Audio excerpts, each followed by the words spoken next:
Hey! In front of me is ASUS Zenfone 9 and today I would like to show you how you can use App Cloner on this device. First of all, go into Devices Settings. Now you need to choose Advanced over here and click on Twin Apps.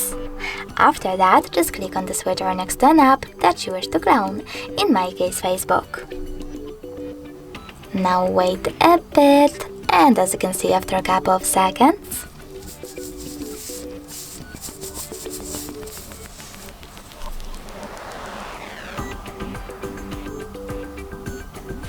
my app was successfully cloned.